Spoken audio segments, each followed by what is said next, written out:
caminho, a gente está aprendendo, a gente está tentando acertar. Esse é o objetivo da vida. Muitas pessoas chegam na nossa casa hoje pela primeira vez, ou uma das primeiras vezes, e não conhecem nem muito sobre a reencarnação, e a necessidade que a doutrina espírita nos traz é do conhecimento da reencarnação. Porque sem o conhecimento da reencarnação, todos esses estudos, essas palestras, esses temas, ficarão inconsistentes. A reencarnação é aquele cimento de 10 que gruda tudo. Sem o entendimento da reencarnação, tudo é muito absurdo. Você olha para o mundo e você vê injustiça. Um que não quer nada está empregado ganhando bem a beça. O outro que é trabalhador perdeu o emprego. Um que é cuidadoso com a alimentação está lá doente. E o outro está lá vendendo saúde e é uma pessoa cheia de vícios. Você acha que o mundo é injusto, que Deus é injusto? Você vê o mal prosperando e não entende? E a gente faz tudo certinho e a vida não vai? São indagações. A gente começa a achar que tudo está injusto, que houve um erro. E quando o espírita fala, calma meu filho, karma, que isso é, né? Calma que isso é karma, né? Não é nossa expressão, a gente não usa karma. Mas no sentido de, é a tua prova, é a tua experiência. Algumas pessoas falam, os espíritas gostam de sofrer? Eles buscam a dor? Não, o espírita não busca a dor.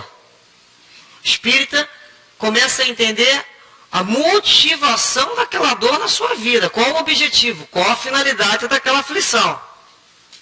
Então não é uma, como a gente fala, é uma hóspede, né? Uma dor é uma hóspede que chega e que é atendida e que a gente atende o que tem que atender para ela ir embora. Ninguém vai buscar dor, mas vai saber aceitá-la sem o desespero. O espírita começa a compreender que as injustiças existem dos homens, sim. Mas eu jamais serei injustiçada, porque eu sou filha de Deus e Deus é justo. O que eu vivo não é injustiça, eu não sou injustiçada. O outro é injusto, olha só como é difícil, né? O outro é injusto, mas eu não sofro injustiça. Eu passo pelo que eu tenho que passar. E o outro é que vai se complicando com a lei. Mais tarde ele vai passar pela dor que eu estou passando para descobrir que dói. Não é assim? Então a reencarnação é essa possibilidade. Quando a gente fala em reencarnação, é nascer de novo. É novo corpo.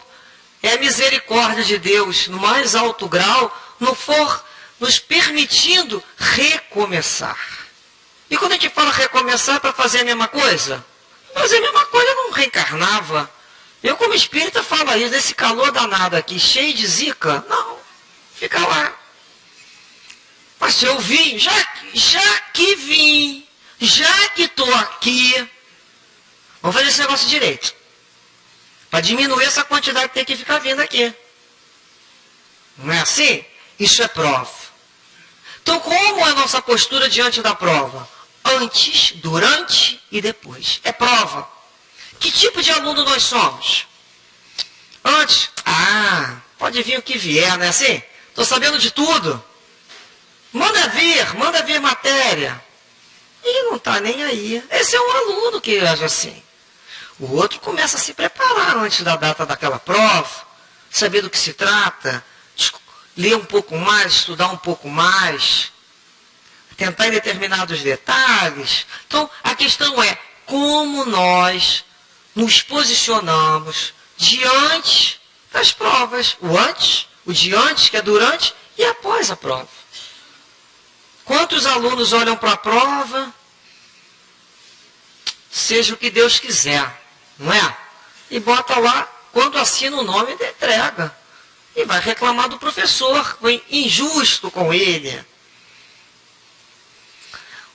Da mesma forma, depois da prova.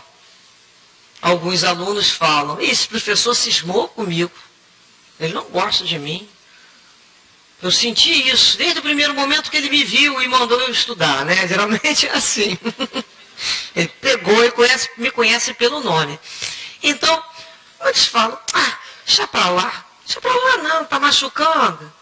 Mas são esses escapismos. Então, falar em prova, falar em reencarnação, nós temos por analogia a escola que todos nós conhecemos. Então, durante os nossos processos reencarnatórios, nós recebemos aí o nosso novelo de lã bonitinho, organizadinho, e a gente sai por aí fazendo nó, não faz? Em vários setores da vida. Na área afetiva a gente faz o nó com fulano, faz nó com cicrano. A gente gosta de encrenca. A gente não aprendeu a ouvir sandice do outro e ficar calado e impressa. A gente vai lá retrucar, a gente vai lá expor o nosso ponto de vista de uma forma às vezes muito inflamada. A gente adquire antipatia. A gente às vezes se acha mais importante do que o outro. Então, na área de relacionamento, nós criamos muitos problemas. Nós somos criaturas problemáticas, a maioria de nós. Que nós estamos aprendendo a lidar com o outro. E o outro com a gente. Somos muito parecidos. Na área profissional, nós temos uma série de questões ainda com dificuldades. Questão da disciplina, questões de subordinação, lidar com hierarquia, aprender a trabalhar em equipe. São aprendizados. A ficar quieto, a calar a boca, né? Às vezes tem que aprender a calar a boca. Tem ditado que fala, manda quem pode, obedece quem tem juízo. Não, eu falo assim, ó, manda quem pode, obedece quem não tem opção. Tem opção, fica quietinho, aprende a ficar quieto. Você tem que aprender a entender que não tem opção. Não é que eu tenho juízo, não, eu não tenho opção. É usar a cabeça, a inteligência. Naquele momento eu estou aprendendo a ficar lá a boca. O outro que veio aprender a mandar, eu estou aprendendo a obedecer. Se fosse para eu mandar nele, eu tinha nascido chefe dele. Não é assim? Então tem que ver o que a vida colocou para a gente aprender. Então, quando a gente sai por aí dando nó nesse novelo, e chega um momento que o corpo físico cansou, né? Ele vai, é o que a gente chama, é o momento do desencarne. O corpo físico termina, fica, retorna as suas substâncias, né? para a natureza. E se esvai. E o meu espírito, o espírito eterno, o corpo é aquele veículo do momento. O espírito que eu sou, Senhor eterno, acompanhado do meu corpo pelo espiritual, que é o veículo que eu tive que vir à Terra. Olha quantas informações eu estou passando para quem está chegando na casa para criar, né? Vou aprender sobre isso que ela falou, a coisa não vai dar tempo. Então, isso é um motivo, sim, isso é muito importante, esse aprendizado. Sem esse entendimento, fica tudo muito difícil. Então, chega um momento que eu sigo, né? Momento do desencarne. O que acontece? Vamos avaliar esse ponto de vista dentro de espíritos que a gente chama medianos, parecidos com a gente, né? Não estão fora da curva, nem para cima nem para baixo. Normal, sim. Como a gente, que já está aqui, que já está fazendo questionamento, que não temos as respostas certas, mas já temos perguntas mais maduras sobre a vida. E esse espírito chega, que a gente fala na erraticidade. É um período entre uma encarnação e outra. O que ele faz ali? Espírito, a matéria foi embora. Espírito, quando após ele se dar conta que ele é uma individualidade. O que ele faz? Ele é o camarada que acabou de viver as provas. Somos nós. Ele vai reavaliar a sua vida. Não é imediatamente, não. Que tem gente que fala, aí vai chegar o juiz. E o juiz chega mesmo. O nome do juiz chama-se consciência. É a própria consciência dele que passa em revista toda a vida. É como se fosse um panorama. É um processo, né, que a gente chama de como se fosse um cineminha, um panorama. Todos os atos da vida são rebobinados e eu vou me dar conta de tudo aquilo que eu fiz. Só que quando nós estamos assim pelas aparências físicas, eu digo assim, eu estou assim, eu fiz isso, porque fulana me indicou isso, hein? Porque, ela que me falou para eu... A gente dá desculpa do outro. Lá não. Lá não tem o porquê do que eu fiz isso no sentido do outro. Na realidade, o que vai se passar diante de mim é meu objetivo, a minha motivação. No momento que eu me passar naquele panorama, aquele processo anterior que eu vivi, aquela cena, imediatamente ela virá com a emoção que eu estava naquele momento. Mesmo que naquele momento eu tenha feito cara da pessoa mais legalzinha do mundo, a minha motivação ali podia ser aparecer, ressentida. Eu vou sentir o meu motivo daquele momento. Isso é comigo, não é com o público não. Eu, comigo. E o guia espiritual. Então está toda a minha vida.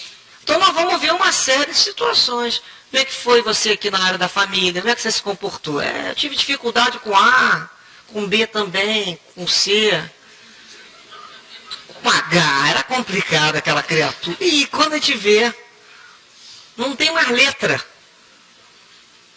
O mundo conspirou contra mim. Eu era ótima. Então, não está legal, né? Você não aprendeu. Como é que foi no trabalho? No trabalho, com exceção de fulano, de Beltrano, aí começa, vai ver problema de relacionamento sempre. Como é que foi você lidando com dinheiro? Quando eu tinha, eu sabia lidar muito bem. Né? Então você vai percebendo como é que se lidava. E quando você não tinha, como é que se lidava com isso? Como é que se lida com isso? Como é que se lida com esses momentos? São provas. Então, naquele momento, naquele mapa dessa reencarnação anterior, como aluno, eu descubro as matérias que eu não tirei em média 5. Não conseguia. Precisava tirar 10, não, mas não conseguia. Saí devendo crédito ali. O que eu posso fazer? Tem espírito que nem para pensar sobre isso. Nem discute o que ele fez ou deixou de fazer. Ele ainda está adormecido. Vocês querem ver uma coisa? Às vezes a gente fala assim, puxa, fulano deve, Deus e todo mundo dorme bem, não dorme? Tem gente que dorme de babá. A gente está devendo R$1, fica com aquela noite toda. Que diferença é essa? Nível de consciência. Conforme a nossa consciência vai despertando, nós somos mais exigentes. Com a gente. O chato é que a gente fica com o outro, né? Você deve ser só com a gente. Nível de consciência, depois que o carro anda para frente, ele não volta mais para trás. Eu fico mais consciente, eu fico mais responsável pela minha vida. E me incomoda assim quando eu caio numa casca de banana. Que a gente fala, mas eu podia ter feito diferente isso aqui. A gente quer mais, a gente quer fazer melhor. Por quê? Porque a gente aprendeu mais. Olha a prova aí. Olha o aluno aí mais uma vez. O aluno, quando ele estuda muito, ele fica chateado até quando a prova acaba. Ele fala, só isso. Queria mais. Eu me preparei para uma prova mais difícil. Uma prova dessa. Quando ele se prepara. Então somos nós que vamos reavaliar aquela matéria, com um nível de consciência, e vai virar para alguém e falar, estou vendo mesmo essa dificuldade. Eu saí do olho daquele furacão que eu vivia e passei a olhar. Eu saio daquela situação e olho de fora. Não olho mais como personalidade. Eu olho como espírito. Porque quando eu estou na matéria, hoje aqui é personalidade Maristela. Cada um de vocês com vossos nomes. Com seus interesses naquele momento. Uma personalidade. Tenho questões culturais, questões educacionais, familiares. E naquele momento são os meus desejos. O espírito imortal, ele não se vincula àquelas questões do momento. Ele está acima disso. Ele já entendeu que aquilo ali foi só mais um dia de aula. Os desejos dele não é mais por um dia. Ele olha à frente, ele olha a mais. Então, quando nós estamos encarnados, nós estamos no sopé da montanha, na parte de baixo da montanha. A gente olha um monte de coisa, mas não entende. O espírito desencarnado é como se estivesse no cume dessa montanha. Ele olha e fala, olha lá por onde eu passei, por ali, por ali. Ah lá, aquela árvorezinha ali, olha que regar. E ele começa a ter uma visão panorâmica das dificuldades daquele caminho e depois volta para subir aquilo melhor. E olha de novo, e volta e olha, até que ele conheça aquela geografia e se conheça. Vocês reparam que quando a gente começa a se olhar mais de fora, fora daquelas questões do olho de furacão, a gente começa a descobrir as nossas possibilidades e limitações. Quantas vezes a gente fala assim, deixa comigo que eu resolvo isso. Quando você vai para a situação, você descobre que você não tinha aquela capacidade toda, que você acreditou que seria capaz. E se isso aí acontecesse comigo, a gente não fala assim, eu ia fazer isso, aquilo, outro, acontecer, aí vem e acontece com a gente. E aí, minha filha, como é que é? Eu não me conhecia naquela situação. E às vezes eu falo, ai, Deus, aconteceu isso comigo, não teria condições. E às vezes a gente se sai muito bem. Eu descubro uma possibilidade que eu não me conhecia. A necessidade, né, fez com que a minha criatividade se trabalhasse, que eu ficasse mais criativa e encontrasse soluções inteligentes. Que se eu não tivesse vivenciado aquela necessidade, eu não descobriria que eu seria capaz de tal solução. Me fez crescer. Ou me fez descobrir a minha limitação, que eu me achava meio que demais. E tá aí, minha filha, ó, menos, né? Fala para o Ricardo, menos. Vive lá para você ver na tua hora como é que você vai fazer. Então, o desencarnar, estar fora do corpo físico, é a possibilidade de avaliar isso tudo.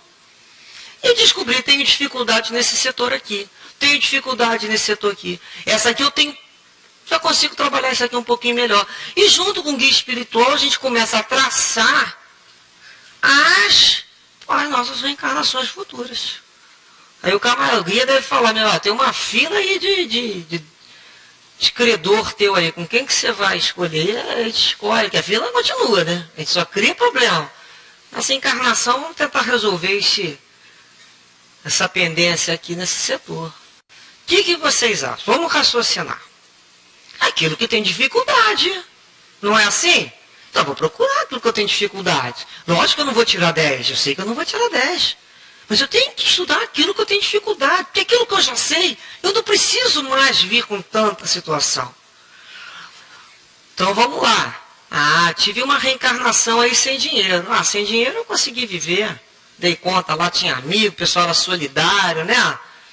Não emprestava uma coisa para o outro. Vamos ver como é que é lidar com o dinheiro. Porque a gente sempre acha que vai ser mais fácil, né? Mas cada situação reencarnatória, ela não vem sozinha, gente. Ela vem com um kit, né? A gente costuma dizer, a gente que é mulher entende isso. Ela vem com um kit. Eu quero ser mãe. Ser mãe tem dar de mamar, acordar de madrugada, trocar fraldinha, sair com a criança na hora do estudo, levar lá fora para fazer alguma coisa. Isso é o kit da mamãe. Vai. E durante umas boas décadas ficar sem dormir. Não quer ser mamãe, mas não quero essa parte. Não tem. Vem mamãe, vem junto. Eu quero uma reencarnação de ser pobre.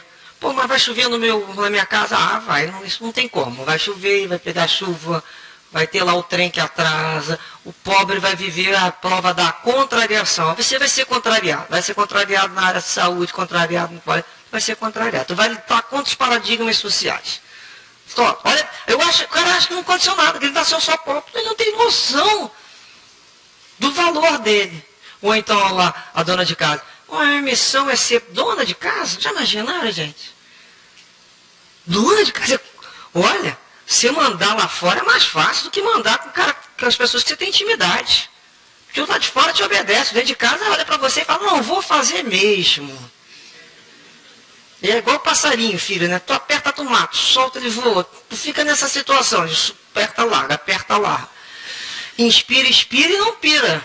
Porque tu precisa da família. Não é assim? É prova. Dá conta daquela filharada, daquele marido, ou do segundo marido. Hoje em dia tem essa possibilidade de ir melhorando. Então, nós vamos ver as nossas escolhas em função dessa dificuldade. Então, você for ficar fazendo prova daquilo que eu sei, não vou fazer daquilo que eu tenho dificuldade. Você aprendeu a lidar com saúde, que bom. Vamos ver como é que você agora trabalha sem saúde. São as nossas vidas. São as nossas vidas. Se nós não tivermos um referencial, como nós temos, que é Jesus, que é o modelo, nós não tivermos a doutrina espírita nos dizendo, olha, está tudo certo dentro da lei de Deus, ninguém passa por aquilo que não tem que passar.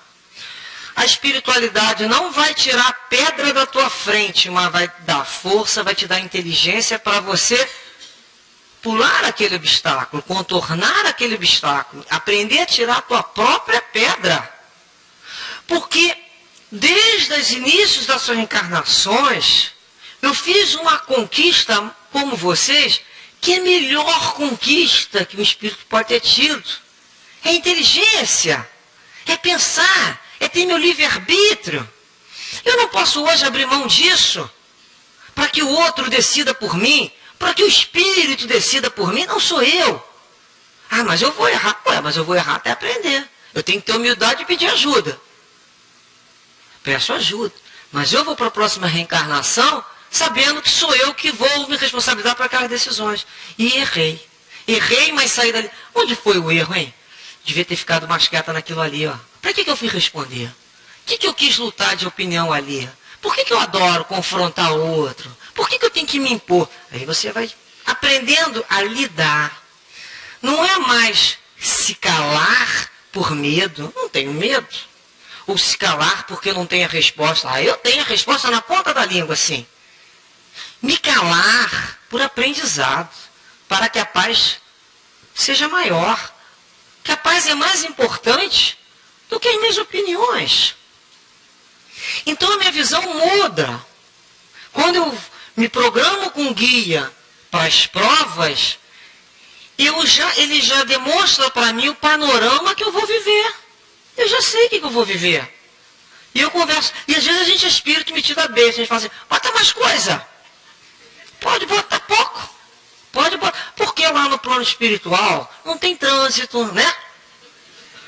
Não tem cartão de crédito, juros, que não tem nada disso. Então a gente fala que aquilo aí é só isso, manda mais. O guia falou, você não vai aguentar. Mas nós temos livre-arbítrio. Eu quero mais. A minha conta como é que está a minha conta aí? Pode mandar mais. Vai com calma, minha filha. Você não tem. Eu quero. Eu quero porque eu sou capaz. A gente não é assim? Mentira. Aí quando chega a hora, reencarna. Chega a hora de passar pela situação, a gente fala, eu pedi isso? Não estava no meu juízo normal. Estava. Pediu até mais, o guia que não botou. Aí as pessoas vêm, qual é a minha missão? Qual é a minha prova? Às vezes olha, nessa reencarnação você aprender a ficar calado, tá bom? Pensa que é fácil? Você vai aprender a não pular cerca. Não precisa entrar em detalhes, né? Aprender a acordar na hora que o despertador tocar para ir para o trabalho. E a gente acha que isso é fácil. No dia a dia a gente vê o quanto isso é difícil. No dia a dia do convívio com aquelas criaturas, a gente vê o quanto é difícil. Coisas simples. E a gente acha que já quer uma reencarnação para ser Marte. Mas Jesus não pediu para a gente ser Marte. Não pediu para a gente ir para o Himalaia. Não pediu. Pediu para a gente ficar aqui mesmo. Ó, é o calorzinho, vai progressar esse governo aqui, o governo dali, América do Sul. Isso aqui. Tinha outra opção. Vai nascer na Europa, mas não vai poder ser espírita como vocês querem ser. Vocês são tudo médio complicado. Ah, não. Médio é bom no Brasil.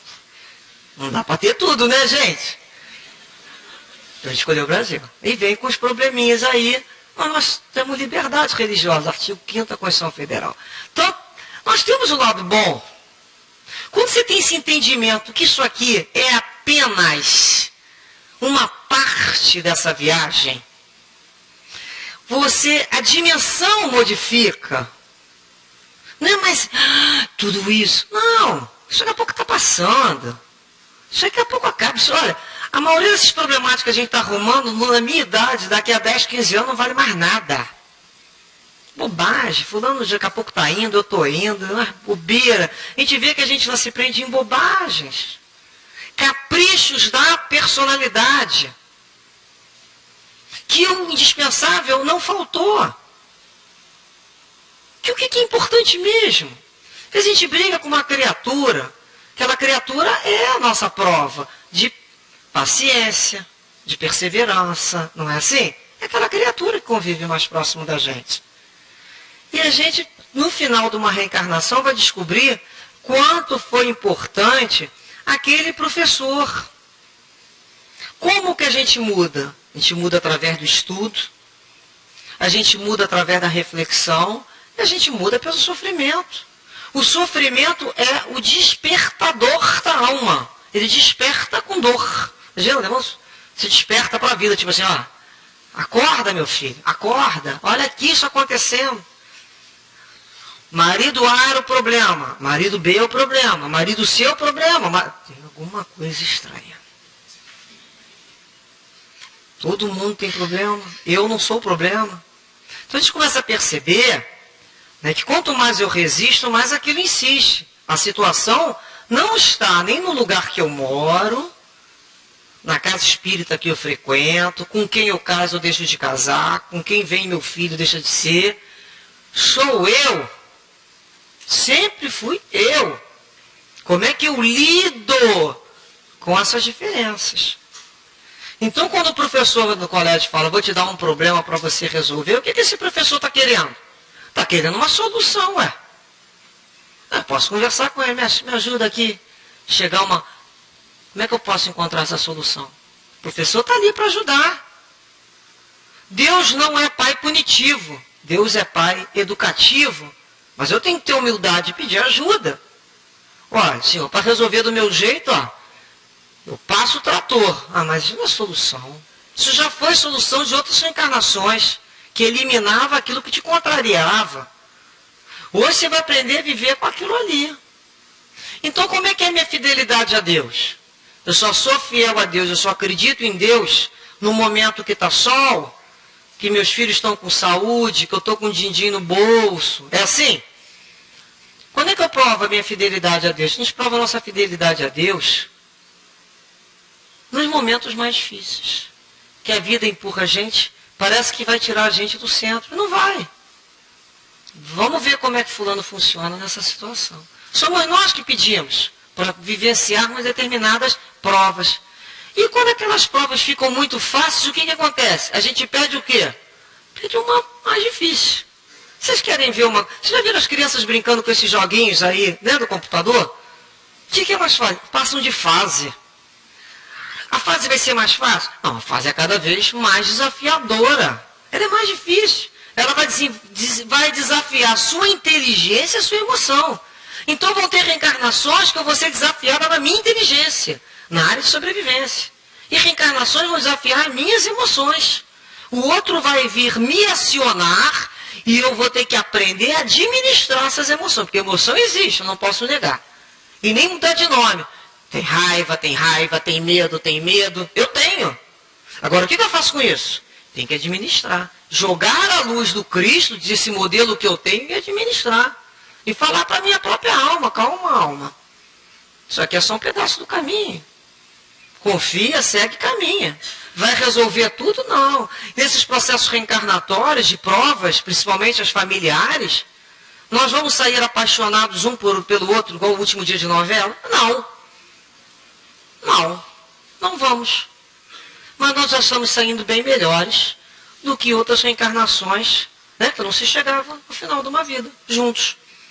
Já estamos melhores, até que a gente vai amar o outro.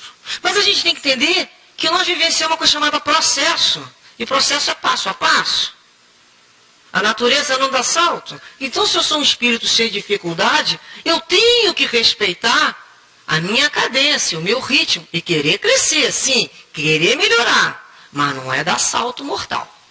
Senão eu vou ficar frustrado e não adianta nada. Eu não sou Chico Xavier. Não sou. Mas não sou mais aquele espírito primitivo que saía destruindo tudo que contrariava ele.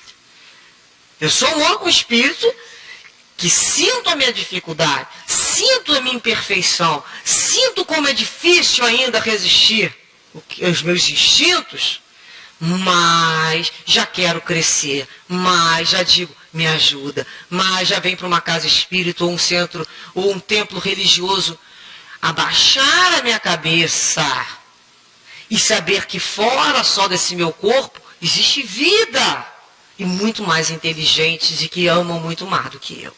E a elas eu me submeto. Então eu não sou melhor.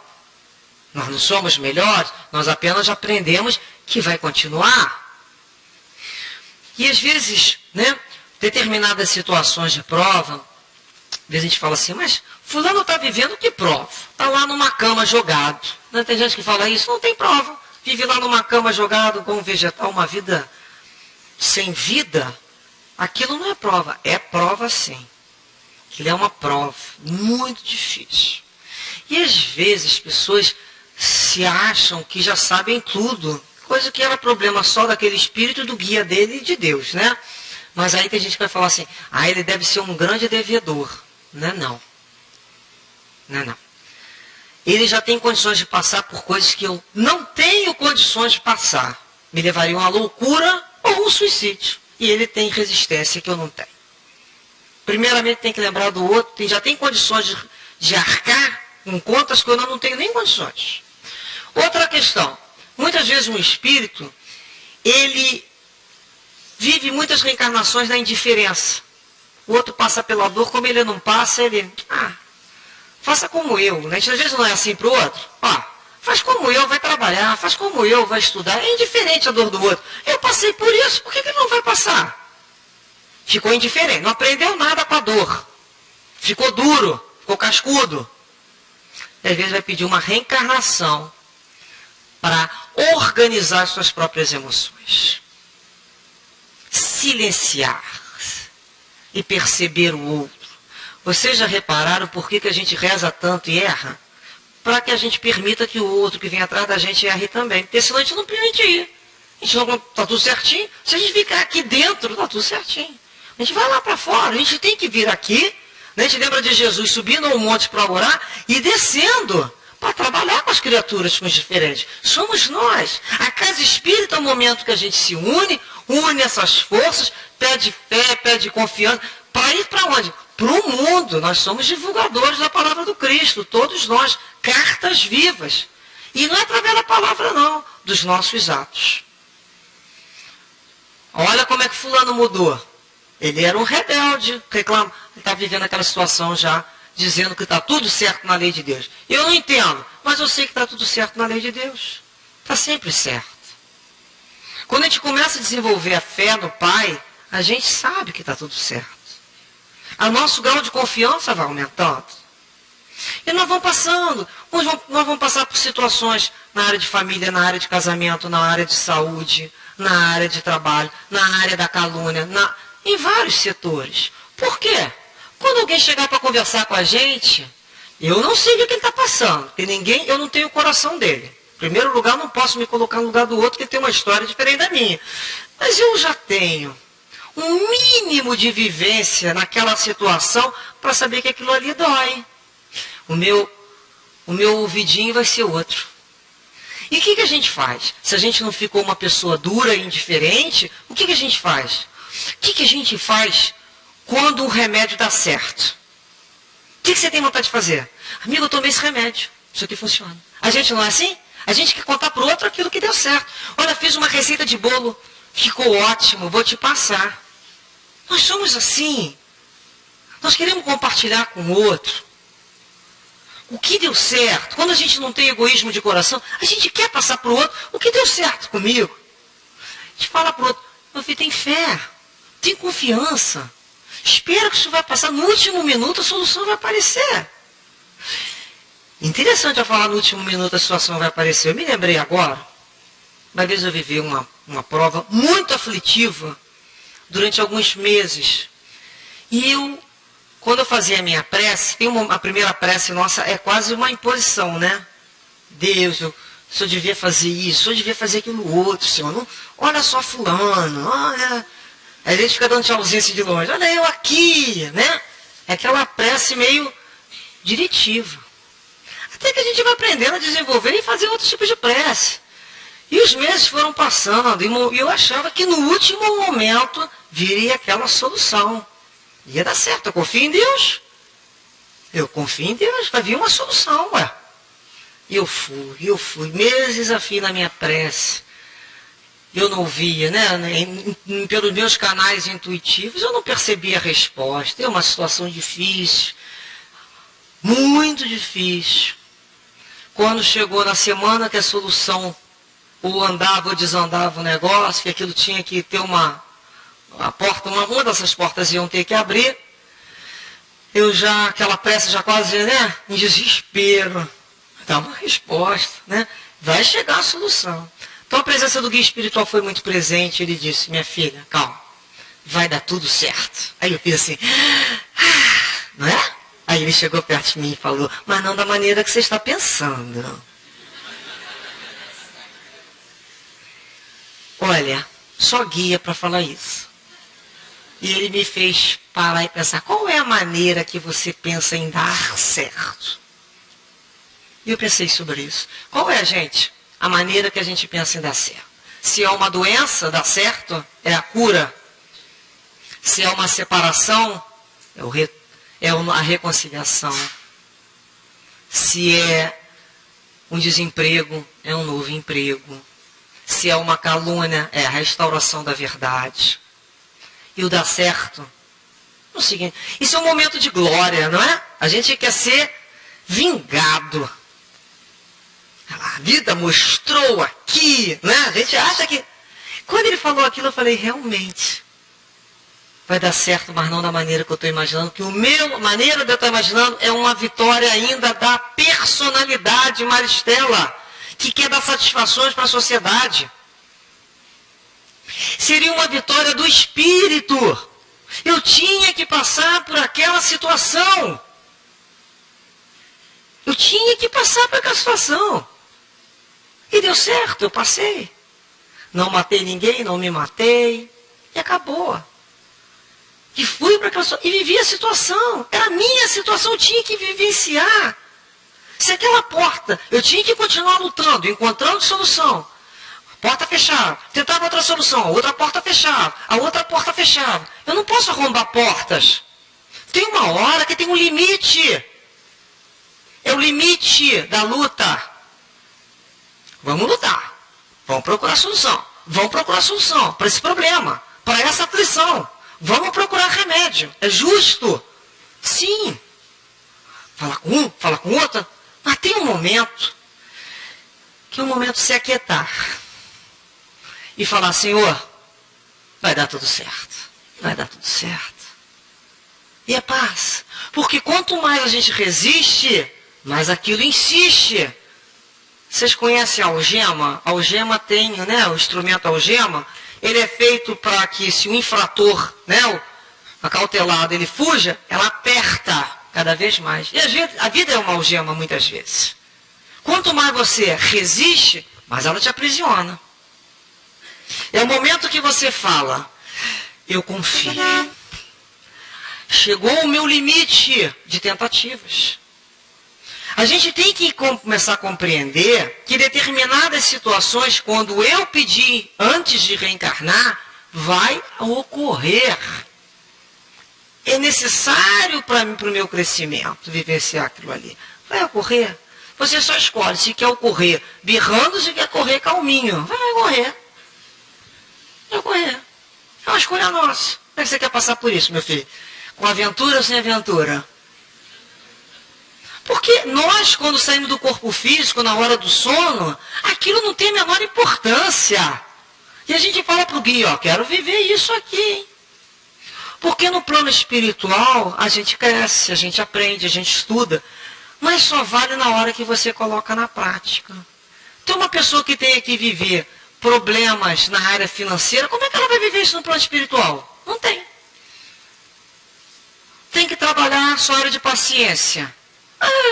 Vai trabalhar paciência no plano espiritual, todo mundo lá legal, tranquilinho. Casa espírita também. Dividem a tua merenda com você. Aí a gente pede para nascer Rio de Janeiro, Brasil, Marechal Hermes, Bento Ribeiro, né? Vai ficar animado, eu quero mesmo passar por paciência. Aí vai até para o bairro de paciência, venda de varanda, né? Vai para Santa Cruz e continua fazendo a modelo. É bom pegar o trem naquela hora, você trabalha paciência, muita paciência. Então, o que eu quero, a gente está percebendo, o que é vida?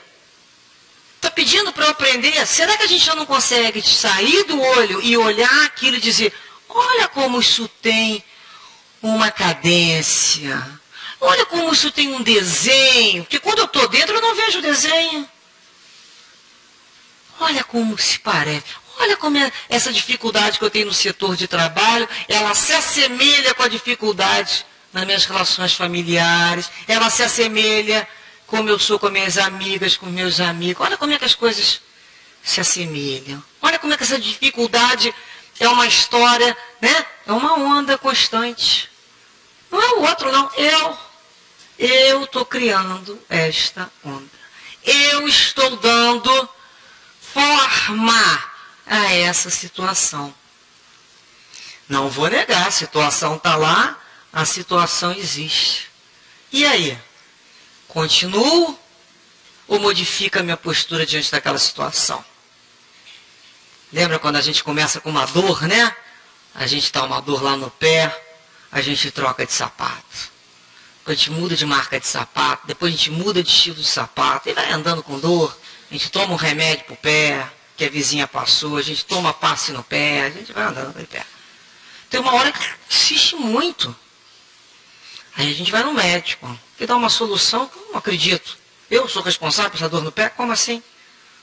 E o pé é meu, eu não quero ser responsável. Problema do sapato, problema do asfalto.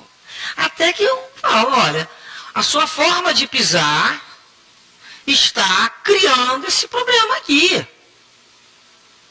Você começa a se reeducar a sua postura, a sua forma de caminhar. E entender que os sapatos não vão resolver, nem sempre. Às vezes o problema está na minha caminhada, na minha postura.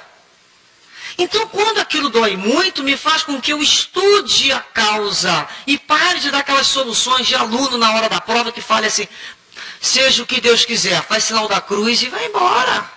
Nós não estamos mais aqui para isso. Nós já fizemos isso muitas reencarnações. Nós já viemos ao planeta para fazer a nossa vontade. A gente já fez muito a nossa vontade e a gente continua sofrendo. É como se dissesse assim, agora, quer aprender? Quer rever a tua postura diante da vida? Quer segurar o teu capricho e escutar o que o outro que conhece sabe melhor? Quer experimentar? Essa é uma opção, ninguém é obrigado não. Quer continuar andando torto, vai continuar doendo esse pé. E vai lesionar outros setores, que são lesões que a gente chama confluentes. Então a gente começa a perceber que a dor chega um momento tal. Primeiro a gente despreza, ignora, como se aquilo não existisse. Mas chega uma hora que a dor me faz acordar para me observar. No primeiro momento eu observo as pessoas e boto culpa em todo mundo. Depois eu começo a entender, foram escolhas minhas. Porque se eu não tivesse essa dificuldade, eu não estaria apertando essa algema tanto. Porque eu estou tentando sair dessa situação aflitiva de uma forma ainda errada, intempestiva. Então eu nem posso precipitar situações. Vocês vejam que muitas vezes quando a gente passa pelo processo aflitivo, a gente é tão desnorteado que a gente precipita situações que não era para ter acontecido. Pela nossa ansiedade, pela nossa falta de fé. Pela essa maneira de querer resolver tudo para ontem e se livrar da dor como se fosse possível. A gente tem louça para lavar todo dia. É a vida. A gente come, suja prato, tem louça para lavar. Não é assim? Não acaba nunca. No momento que eu vivo, eu tenho situações para resolver. Não existe isso, eu vou terminar tudo, não tem. Né? Lembram daquele filme Nemo? Eu amo aquele peixinho. E o Nemo falava assim, olha, eu não quero que aconteça nada com meu filho, papai palhaço falava. E ela maluquinha falava, mas nada, mas nada mesmo. Como assim? Viver sem nada. Como se cresce? Sem nada não tem como crescer.